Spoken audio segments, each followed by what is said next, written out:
Are you wondering just how long your quail are going to last and when you need to work on replacing them? That's coming up next in today's video.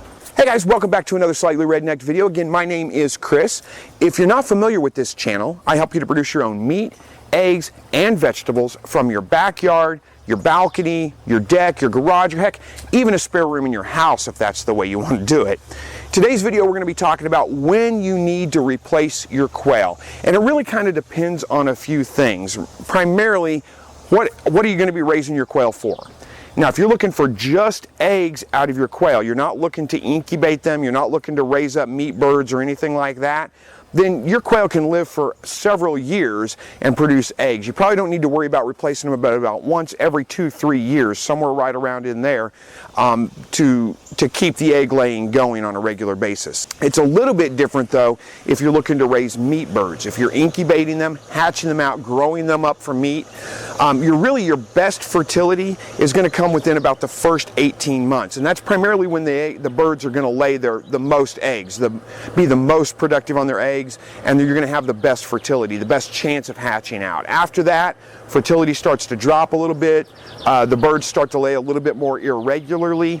So really, if you're looking to raise meat birds and you want a consistent run, good hatch rates, you need to replace your breeders about once every 18 months.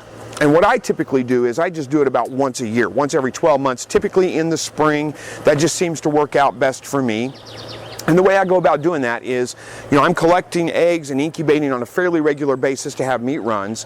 So what I'll do is my last meat run, somewhere in the early spring, from these guys right here, I'll hatch that out, and if I get a good hatch rate and the birds look healthy and they're growing out at a good rate, then those will become my next breeders. And what I do is I just raise them up, and whenever they start laying eggs, then I just go ahead and butcher these guys, get them out of the way, move the new ones in. And there is some talk about that for just a second. When it comes to the older birds, how to get rid of your older birds, you could do it a number of different ways. You could just have a pen that you put them into. Again, if you're just raising them for eggs and you don't want to go through, you're not going to eat the birds, then just put them in a pen. Let them stay in the pen until they die of a natural cause.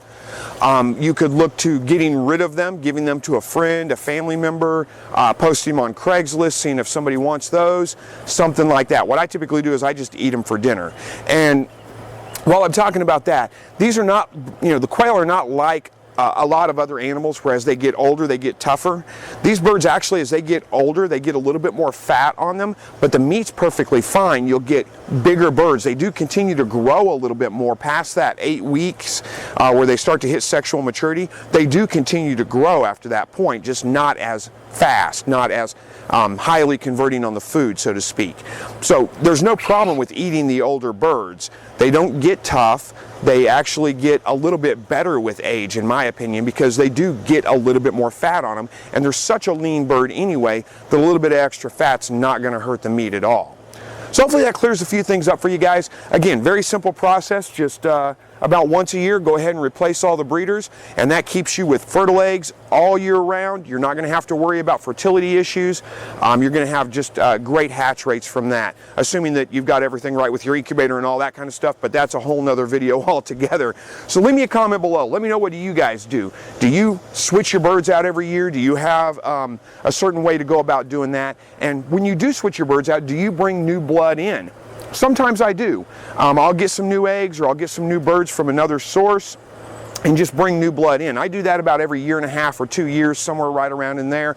I just pick up a couple of eggs from somewhere else or pick up another bird from somewhere else. But again, thank you guys so much for watching this video and all of my videos. I do appreciate it. Hit that subscribe button below if you want to stay connected with my content. And as always, God bless.